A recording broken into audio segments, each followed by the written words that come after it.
안녕하세요. 초월 담록입니다. 우리는 지금 임마누엘 칸트의 기념비적인 저작 순수 이성 비판이라는 위대한 여정의 마지막 파트에 도달했습니다.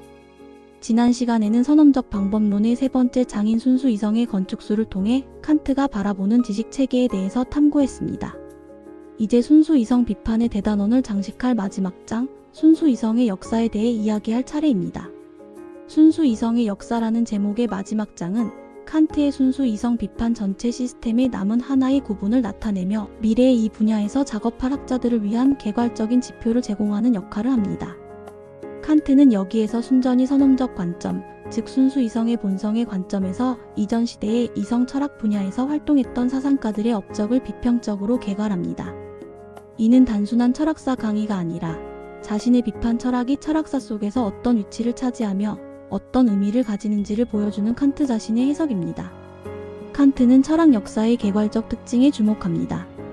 그는 철학의 초기 단계에서 사람들이 지식의 끝이라고 생각하는 지점, 즉 신에 대한 지식이나 다른 세계의 본성에 대한 탐구에서 시작했다는 점이 주목할 만하다고 지적합니다. 인류는 가장 추상적이고 경험 너머의 문제, 즉 형이상학적인 질문들로 철학을 시작했다는 것입니다.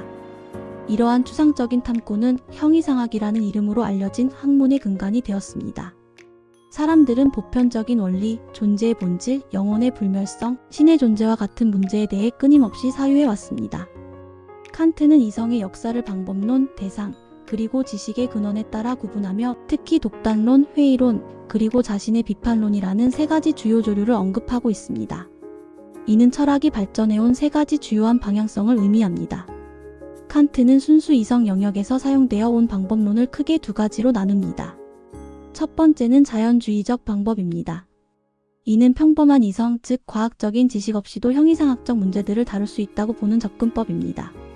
칸트는 미분화된 상태의 이성의 자연적 진행을 따르는 사고방식을 옹호했던 에피쿠로스를 이러한 자연주의적 방법의 대표적인 인물로 간주할 수 있다고 언급합니다.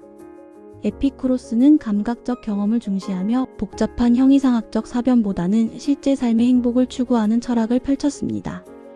이는 이성이 자연스럽게 흘러가는 대로 형이상학적 문제에 접근하는 방식이라고 볼 수 있습니다. 두 번째는 과학적 방법입니다. 이 방법론은 원칙에 따라 진행되는 절차를 의미합니다. 이 과학적 방법론은 다시 독단적 접근과 회의적 접근으로 나눌 수 있습니다. 독단적 접근은 이성의 순수한 개념만으로 경험을 초월하는 대상에 대해 확정적인 지식을 얻을 수 있다고 믿는 방식입니다. 예를 들어 합리론자들이 이성의 명증적인 원리로부터 신의 존재나 영혼의 불멸성을 증명하려 했던 시도들이 여기에 해당합니다. 반면 회의적 접근은 이러한 독단적 주장에 대해 모든 지식의 확실성을 의심하고 비판하는 방식입니다. 칸트는 데이비드 휴물 과학적 방법 내에서 회의적 접근의 대표자로 언급하며 그가 순수 이성의 모든 초월적 사변을 훼손했다고 봅니다. 휴문 경험을 넘어서는 원인과 결과, 관점이나 실체의 개념에 대해 회의적인 입장을 취하며 우리의 지식이 결국 습관과 신념에 불과하다고 주장했습니다. 이러한 독단론과 회의론의 역사적 흐름 속에서 칸트는 오직 비판적 경로만이 여전히 열려있음을 강조합니다. 독단론은 이성의 능력을 과신하여 오류에 빠지고 회의론은 모든 지식의 가능성을 부정하여 결국 아무것도 얻지 못하게 됩니다.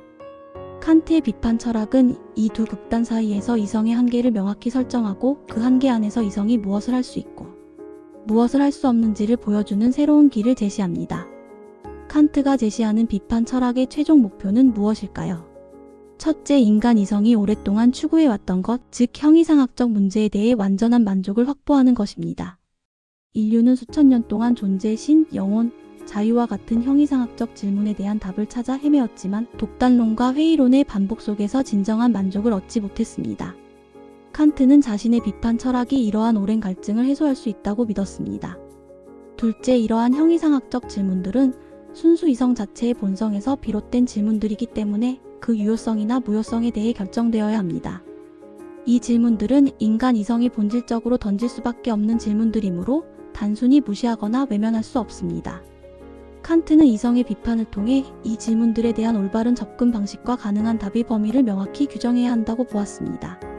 셋째, 이러한 비판적 작업이 완료되면 인간 이성은 제한된 범위 내에서 논쟁의 여지가 없는 영구적인 유산을 가지고 만족하게 될 것입니다. 이성은 자신이 무엇을 알 수 있는지와 무엇을 알 수 없는지를 명확히 알게 됨으로써 더 이상 불가능한 것을 추구하며 좌절하거나 무의미한 논쟁에 휘말리지 않게 됩니다. 이성의 진정한 능력과 한계를 깨닫고 그 안에서 확실하고 안정적인 지식의 영역을 확보하게 되는 것입니다. 칸트는 독자들이 자신의 비판적 경로에 동참하여 이를 대로로 만들면 수세기 동안 이루지 못한 인간 이성에 대한 완전한 만족을 얻을 수 있을 것이라고 낙관하며 순수 이성의 역사라는 장을 마무리합니다. 칸트는 자신의 비판 철학이 단순한 하나의 학설이 아니라 이성의 올바른 사용을 위한 근본적인 방법론이자 모든 미래 형이상학의 토대가 될 것이라고 확신했습니다. 오늘 초월 답록에서는 칸트의 순수 이성 비판의 마지막 장, 순수 이성의 역사를 통해 칸트가 철학의 역사를 어떻게 이해하고 자신의 비판 철학을 그 속에서 어떤 위치에 두었는지 살펴보았습니다. 독단론과 회의론의 한계를 넘어서는 비판적 경로를 제시하며 인간 이성의 오랜 갈증을 해소하고 안정적인 지식의 유산을 확보하려는 칸트의 원대한 목표를 이해하셨기를 바랍니다.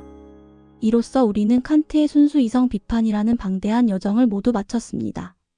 우리는 이성의 감성적, 오성적, 이성적 능력의 한계와 가능성을 탐구하며 칸트가 어떻게 지식의 토대를 새롭게 구축하고 도덕적 삶의 근거를 마련했는지 함께 살펴보았습니다. 순수 이성 비판은 단순한 철학서가 아니라 인간 이성의 본질을 성찰하고 그 잠재력을 최대한 발휘할 수 있도록 이끄는 위대한 안내서입니다. 칸트의 순수 이성 비판 시리즈를 시청해주셔서 감사합니다. 오늘 내용이 마음에 드셨다면 좋아요와 구독을 눌러주세요. 앞으로도 초월 답록은 철학의 깊고 넓은 세계를 여러분께 쉽고 재미있게 전달하기 위해 노력하겠습니다. 다음 영상에서 또 다른 흥미로운 철학 이야기로 찾아뵙겠습니다. 시청해주셔서 감사합니다.